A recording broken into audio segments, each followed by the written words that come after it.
0. Hello, welcome to episode 1 of the VibeCast. Everybody, this is the VibeCast with Brent Pella, formerly the Brent Pella Show. Now, episode 1 of the VibeCast with Brent Pella. Kind of the same thing, but we're just going to lean into the vibes a little bit more. You know, sometimes it'll just be me. Sometimes it'll be me and a guest. But every single Monday, you can come through and kick it and give the world a vibe check with me. That's the goal. That's what we want to do. We want to try and balance out all this weird stuff that's going on in the world with a little bit of positive energy. Yes, I'm leaning into the cliche of a dude saying, what's the vibe? But you know what? What's the vibe, dude? We're trying to bring a good vibe into the world. That's the purpose. That's the mission. That's what we're doing. Like I said from the jump, I've been doing this podcast for 2 years now. That's longer than I thought I'd be doing it. And I don't know how long I'll be doing it for. But right now we're doing it, and we're here, and I appreciate you guys being here and listening. I'm going to take a sip of my coffee now, my mushroom coffee. Nice, dude. Very shroomy. Very shroomy. I got bone broth on the stove right now. It's just a vibe, dude. It's a nice Sunday vibe. It's a good vibe Sunday vibe hang time. It's a good vibe hang time. It's a good fun vibe, good vibe fun time. Good vibe fun hang time, fun vibe. That's what this is. That's what the podcast will be. So I appreciate y'all being here. Episode 1 of the VibeCast is brought to you by Newtopia from Bioptimizers. It's their new nootropic line. If y'all ain't never heard of nootropics before, Bioptimizers is offering a discount on their line of nootropics, which you can customize to fit your own goals and your own brain balance. There's a couple different ones they sent me here. Upbeat for confidence, ambition, and positivity. That's fun. I feel like I got that in my blood. The Apex for calm and creativity. So if you go to Newtopia.com/Brent, you will find a wonderful discount. That's Newtopia.com/Brent. Newtopia is Nootopia. And place an order. Check it out. Nootropics, man. Make your brain work better. Unlock. You become Bradley Cooper and Limitless, you know? There you go. Guys, it's a vibe. We're here. We're vibing. It's fun. It's fun, man. You know, the podcast, I just celebrated my birthday, and it made me really think about everything that I'm doing right now in this, my 17th year around the sun. It's crazy to turn 17, too. It's like, wow, like, where do the years go? You know what I mean? Time just literally flies by when you're in your late teens. And I've been looking at all the stuff that I've been doing lately, the videos, the podcast, stand-up, a big side project that I can't tell you guys about yet, pitching a couple shows and like, what's the priority? What am I doing? I liked taking a couple weeks off of the pod. I missed it at times. I also didn't miss it, and it felt good to not have to do another thing at times. But for the foreseeable future, I'm going to keep doing it. I'm going to keep rocking. It's a cool way to connect with you. That's what it is. Even though you're not talking back to me, it's definitely more of a monologue type vibe. I'm still going to do it because I think the world could use some more positive energy, and that's what I have to give. So I'm going to try to give it at every opportunity that I can, this being one of them. And, especially as people as people start coming out of this pandemic phase, which seems to be happening right now. I was at a coffee shop in LA a couple of days ago, my favorite coffee shop, Alana's in Venice. And they used to have, oh my God, they had like a couple months ago, I was there a few months ago, and it was like masks only, one person inside at a time. All the tables had chairs on the tables, like stacked so that no one could sit there. They had a little bell that the barista would ring. The barista would pull on a string. The string was attached around the door outside to a little bell so that whoever's waiting outside would hear the bell when the barista pulled the string and know that that it's their turn to go inside because the next person had already ordered and had exited through the back to the patio to wait for their drink. That's how wild it was. Crazy.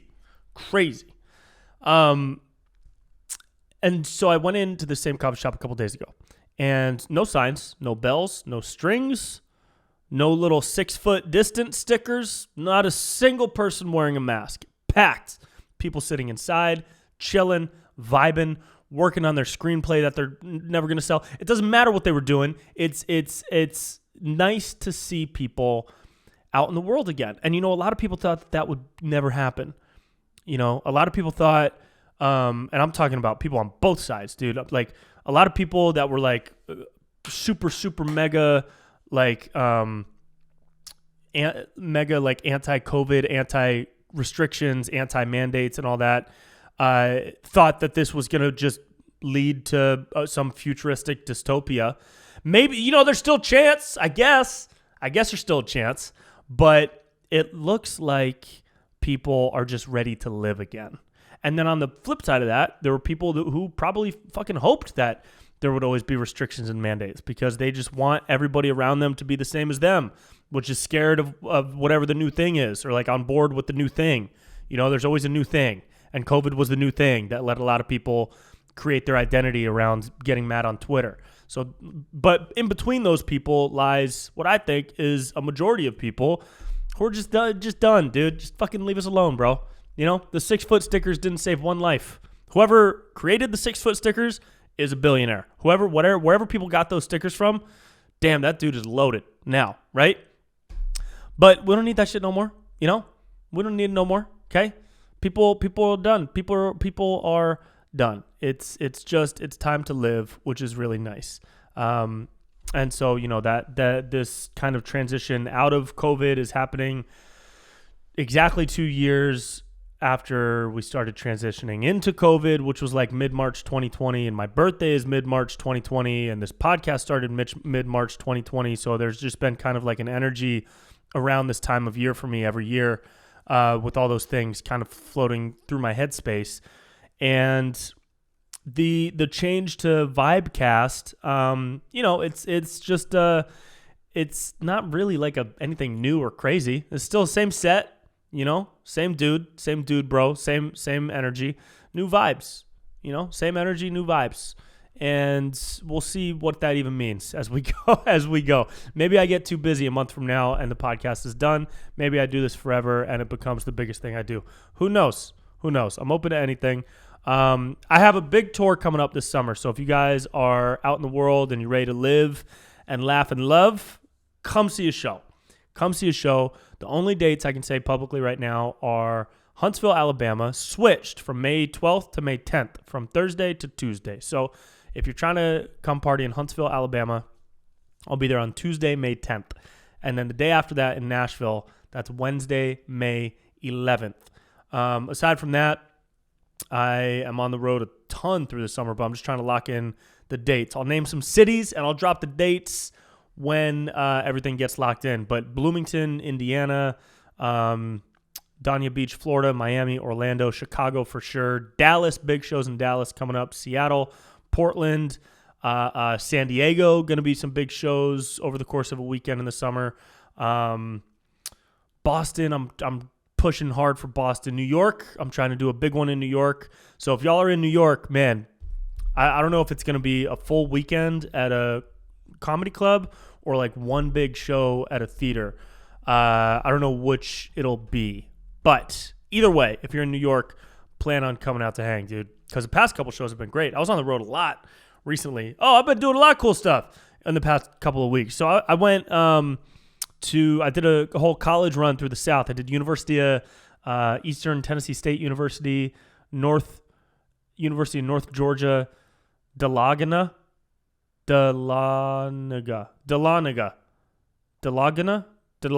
something with an H and an E and an A, something in there.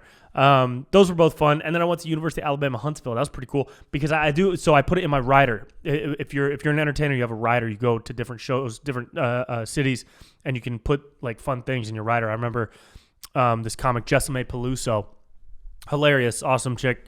She was the first person I ever featured for, actually. And in her rider, she had like a big ass bag of Swedish fish. She doesn't even eat Swedish fish. She just does it to see if the club is paying attention. And sure enough, she had this big ass bag of Swedish fish when I went and saw her when I first featured for her. So in my rider now for college shows, I have access to the school basketball court. So I can put up some shots, dude. So I went to University of Alabama, Huntsville, and they introduced me to the head coach of the men's basketball team, Coach Schulman. Shout out to Schulman, dude. Thought they were the horses. Turns out their mascot is the Chargers. And it was really cool, man. Alabama, I don't know if I could say Alabama is cool, but that was cool. You know what I mean? Alabama's got a lot of Waffle Houses there. It's a whole lot of I ate a lot of Waffle House on that trip. I ate more Waffle House than anybody should probably eat. And I went to Waffle House one time. So, I think one time should probably be the maximum amount of times that somebody eats Waffle House. It was soggy. It was soggy. The waffles were soggy. I don't know. Anyways, after that, I went to shoot a Christmas movie, Justina Valentine. If y'all watch Wild and Out, the Nick Cannon comedy show that I'm on VH1 Tuesdays and Wednesdays, and streaming on Paramount Plus. Justina Valentine is the red-haired rapper on that show. She's rad as fuck. She put together a Christmas movie based on her loud Italian family, and she cast me as her brother. That's all I'm going to say about it. That's all I'm going to say. And it was hilarious. It's amazing. It's going to come out next holiday season, 2022, around December probably. I think they're going to drop a trailer in July. And it was great, man. It was one of the first. Technically, it was the first movie I've done because I did Stevie Emerson's movie. What was it called? It was something about storming Area 51. I was like, where the aliens at or something? Let me look it up. Jamie, can you pull up Stevie Emerson alien movie, please? So we can promote it, please. Let's see. Area 51 alien movie. I don't know. You can find it on the Slappers Only channel on YouTube. But that was like a 50-minute short film. Justina's was a proper feature, and it was a big role. So it was cool, dude. So it'll be great. So it's fun. So we're vibing. We're vibing. What else is going on? I watched the Kanye West documentary. You guys see that? Dude, all right. Here's the deal. Kanye is a nut. Kanye is just crazy. He's crazy. I mean, not crazy, but crazy I think is used wrongly sometimes. I think crazy is often used to put people down so that you don't have to listen to what they're actually saying and to elevate your own status above them just as an easy out. It's lazy. To call someone crazy is lazy. So maybe I shouldn't use the word crazy. So I'm going to check myself. But he's wild for sure. He's wild. I listened to Kanye's music through high school and college. Every album he dropped front to back multiple times over. And this was prior to him becoming known for his outbursts, public appearances, things he said in the media, in the press, things he did in public or with relationships or feuds or beef. Prior to all that, he was literally just known as an extremely talented musician. And that's how I was introduced to him as a teenager. So he was one of my, and still is for sure, one of my favorite artists of all time. He'll go down as one of the top 10 musicians ever. What he's done is crazy. All the things he's done. He invented a whole new way of creating an instrument out of a human voice. It's bananas what he's done in production and with his lyricism over the years. Now, more recently, he's gone the God route, and he's very religious, and that's all good. He's very Christian. He did Sunday service. I think I told the story on a previous episode about how I PA'd at Sunday service. I was an assistant on one of his Sunday services. It was wild. But the documentary is really cool because it shows who he actually is, who I hesitate to say was, because I think he still has all that energy inside him from the early 2000s to mid and late 2000s, leading up to the 2010s, which is kind of where he started to turn. Around 2016, when he went full pro-Trump, that's when a lot of people started looking at him as a wacko, which kind of sucks, just because who you want to vote for is this person, that's going to automatically make millions of people think you're a wacko. That ain't right. But it happened, and that's what has led his public image to be what it is now. The documentary, though, it's in 3 parts, 1, 2, and 3, and it shows him, dude, it shows this motherfucker freestyle rapping and just rapping for minutes on end to people like Pharrell, Talib Kweli, Mos Def, Jay-Z, John Legend, Rhyme Fest, all these like legendary people, Luda, all these people, he's like bearing his entire soul to without hesitation. Can you imagine walking in to a job interview and like doing the job right there and just committing to the job? Like if you're going to be a server, can you imagine walking in to the office of a Cheesecake Factory manager's office and just being like, "Hi, how you doing today? Is there anything I can get you to get started with drinks, or do you want to hear some specials?" And they'd be like, "What?"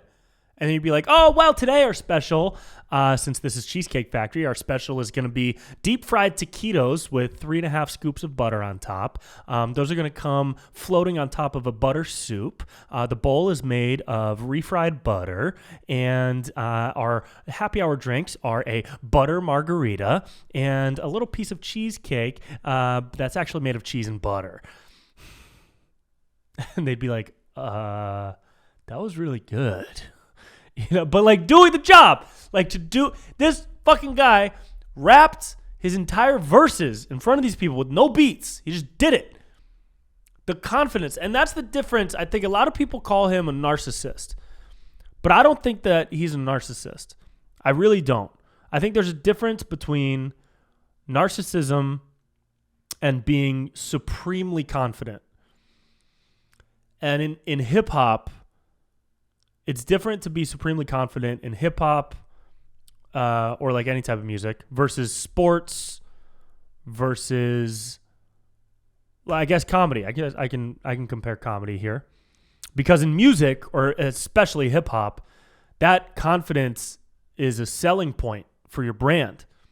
Super confident people that think they're the best of the best. Why? First off, why wouldn't you think you're the best of the best? If you don't think you're the best, and you think you're like third or fourth best, then you're just going to be third or fourth best. If you think you're the best, you have the potential to become the best. That makes total sense. But I also grew up watching people like Jordan and Kobe, who I coached with at his camp for a couple years. So I was like around that energy a lot, and I got to see what that actually does in real time. And it's a difference between confidence. If you're narcissistic, that's like a pathology, right? Isn't narcissism like a way of... It's like a cockiness without substance. It's like a cockiness that's not based on confidence. It's based on, how do I describe it? Or should I just look it up so that I don't have to describe it with my own words? Let me look it up. Jamie, pull up narcissism. Excessive interest in or admiration of, yeah, that's what I'm trying to say. Okay. It's admiration of oneself and interest in oneself, whereas confidence is more of a belief in your abilities and a belief in your own talent and a belief in yourself. Not admiration of yourself looking in, but a belief in yourself that can draw that energy out and put it out into the public sphere with whatever mechanism it is that you choose, whether it's hip hop or sports or comedy, whatever it is. So I think that's the difference. A narcissistic person is like disgusting and is always admiring themselves, complimenting themselves. Like I'm the best of all time because, I mean, look at what I can do. It's incredible. What I do is incredible. What I do is phenomenal. Nobody can do what I do. Whereas like a confidence is, I can be the greatest. I'm the greatest, and I will work my ass off until I prove that. And a lot of people are going to understand that I'm the greatest one day. There is a difference there. I can understand the difference. Maybe that way of breaking it down isn't super perfect, but I'm working on my Jordan Peterson psychology shit right now. So check back with me in a couple years. Anyways, in the documentary, dude, you see him with this crazy self-confidence as he walks into these rooms and he just starts rapping and bearing his soul for all these people. And then there's the accident that he went through. Man, you got to just watch the documentary. There was a part that almost made me cry. I legit almost cried for the guy because he broke his jaw in this he had a car accident. And for a rapper to break his jaw, that's crazy. That's like a sprinter shattering their knee. It's like the one thing that you need to make a living. And he's at the dentist trying to figure out what type of surgery he can get to reduce the swelling on his jaw. And the dentist, who was a dick, by the way, I don't know why the dentist was such an asshole. Kanye's asking the dentist, like, what can we do to like get the swelling down? Can this be fixed to like change my physical appearance? And the dentist is like, I don't know if there's anything we can do because it's a very dangerous surgery. And dude, this was so like, it broke my heart to hear what he said. Kanye said, well, you know, I work in entertainment and, you know, I'm like I'm like a decently handsome dude. You know, I don't want to look like this. And the dentist was like, there's nothing, I don't know what we can do. It's too dangerous of a surgery. There's nerves right here. And man, oh my God, the feeling of like helplessness. And this is a 20-something Kanye. This is Kanye in his late 20s, before all the madness. You know, you guys, we as people need to have the ability to separate others in different aspects of their life without like muddying the waters. Like a lot of people could look back on that and be like, well, fuck him. Who cares? He voted for Trump. Who cares? He yells at his wife and he puts his daughter in like a bad mental state because of his crazy parenting. Yeah, okay, all that's a different conversation. In this scene, we're looking at a late 20-something human person who is going through one of the hardest challenges of all time. He's in a helpless, borderline hopeless situation. And it was just really sad. But to see where he went from that to releasing Through the Wire to winning a Grammy on his debut album, just the work is phenomenal. And it speaks to who he is as a talent and a creator. And I love that. And if you guys want to have a conversation about his fucking parenting shit and public image, we can have that another time. Because right now, we're just focusing on the good vibes, dude. All right? You want to talk about all that other shit, you go to fucking Twitter, dude. All right? Speaking of Twitter, y'all been on there lately? Woo! Man, some people on Twitter they just like, some people like wake up and go on Twitter and look for beef, dude. It's crazy what people search for on Twitter. I don't understand some people on these Twitter threads that just cruise by to like drop a mean comment and just what is that a turn on? Are people just jerking off after they drop mean comments? Just like, yeah, oh, that sounds good coming from somebody who looks like the heifer from Rocko's Modern Life. That like I see insults like that all the time in these political threads. It's wild. Man, I don't know. I hope all that shit overseas chills out. You know what I mean? Ryan Long had a great video about identifying as when your whole identity is Ukraine, is when your whole identity is supporting Ukraine. Like, because it's true, man. Some people really latch on to whatever the new, and that's not to say that supporting Ukraine does not deserve your support. I fucking support Ukraine over Russia, 100%. Fucking Putin's a little bitch, dude. Dude needs to go back into his hole. Looks like a little bald muskrat. You know what I mean? But people latch on to something and it becomes their entire identity. That happened to me with Defund the Police and Black Lives Matter when it was first popping. I fell in to that mission and it like consumed me to the point, just for like a week. It wasn't anything crazy, but it was when stuff was first happening around like George Floyd and everything like that. I fell in to the mainstream, like, get on board, support this at every chance you get, or else you're the enemy. That's really what the energy was like. That's what it felt like to me. This is subjective for me. Just telling you my experience. And so I fell into it, and I would have like arguments with family members and like on random comments, just like, yeah, no, I was a proponent of defunding the police, and you know, if you don't support Black Lives Matter, you're a racist. And that's just like, so I understand what that's like because I was in it. I got out of it real quick because luckily I have the brain chemistry to change how I think and do research on things that could alter the way that I take in information and digest information. And defunding the police is dumb as fuck. But I see people just latching onto this shit. And it's like funny now. It's like, it's sad for sure, but it's like funny, dude. Like, so there are so many people out there who were all about defund the police, and then all about Black Lives Matter, and that's fine, but like, yeah, for sure. But when it becomes the number one driving force in your life, that's where maybe you should take a breath and identify what your priorities are, right? Unless that truly is your mission and purpose, in which case, great. But, there's people out there that are substitute teachers that are like, or even comics. I see comedians grasping on to like, oh no, the booster, and now it's oh no, and now it's elections, and now it's now it's Ukraine, and now what's the next thing? Trans issues, and there's a period of like a couple of weeks where every tweet or every joke or every like video clip or photo or meme that they post or like infographic they post on their Instagram is about whatever that thing is. And I just wonder, like, man, are you guys doing enough in your life to bring you joy, or are you finding a majority of the joy from trending social and cultural issues and acting as like a conduit for those things to come out to whoever follows you? Is that what's bringing you joy? Or is what you're actively doing and putting into the world from your brain bringing you joy? That's my question. And it's not a judgment. It might sound like a judgment, but that's my question, because a lot of people latch on to stuff super, super quick. And I think that's a bummer, because if they took a beat and they kind of processed information in a different way or in a better way, they maybe could still support whatever that thing is without being consumed by it, Because when you become consumed by it, then you're not you anymore. You become a pawn for whatever that thing is. I don't know. How fucking Alex Jonesy do I sound right now? Is this like, am I creating B Anon right now? Is that what this is?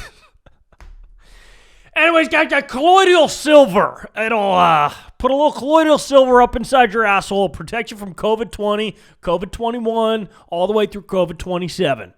Colloidal silver. Get it at Infowars.com. All right. What else we got, man? I hope you guys are chilling, man. We got some fun videos coming out over the next few weeks. Today's video is called How Bros Talk About Geopolitics. One of my favorites for sure. This was just a delight. Just a really fun vibe time. It was, these bro videos are cool because they really challenge me to like learn about whatever the topic is that I'm talking about. And this one, they don't really take a long time to shoot. They take a long time to write, because I have to pick and choose what pieces of information I want to break down and how I can break them down within the voice of these three dudes that live in my brain. And I think I did a good job. It taught me a lot about NATO and U.S.-Russia relations and the Soviet Union stuff and Russia's goals and Putin's potential goals and Zelensky and Ukraine and Ukraine's political history and Zelensky's political history. And anytime somebody is praised as a hero, I immediately have my doubts. I immediately think, oh, there's something else going on here. Immediately. Happened with Fauci. Happened with Bill Gates. Not so much with Bill Gates, because he's not really praised as like a hero. It was more so with like Fauci and Zelensky and Biden, those three. And it's just, but you should question like, oh, okay, everybody loves this dude. Everybody fucking loves this guy. I'm open to loving this guy. I'm open to being full on 100% on board. Let me do a little digging first. Let me ask some questions. Let me see if anybody else has asked these questions. Let me see what the history is. And that's part of trying to not get wrapped up in whatever the new thing is. You know what I mean? Too quick. You can support a cause without making that cause your entire identity. That's the vibe that I like to live within. But hey, live within whatever fucking vibe you want, you know? Because we all gonna die one day and nothing matters. Anyways, got a couple new videos coming out this week. Bros Talk Geopolitics is good. Another one on Wednesday with my boy Blake Weber. Shot an awesome one with Ryan Long. That'll be out probably in April. What else, man? That's pretty much it, dude. This is a fun vibe time. I hope you guys stick around and hang.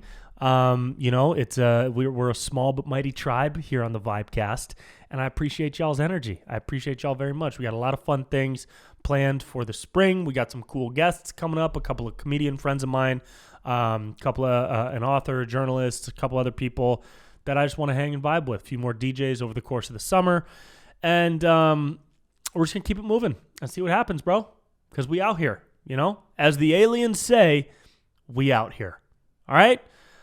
I love you guys very much. I appreciate you very much. Thank you for hanging. Thank you for vibing. Go out there, drink some water, smile at the sky, and be grateful for being alive. Okay? Have a wonderful week. See ya.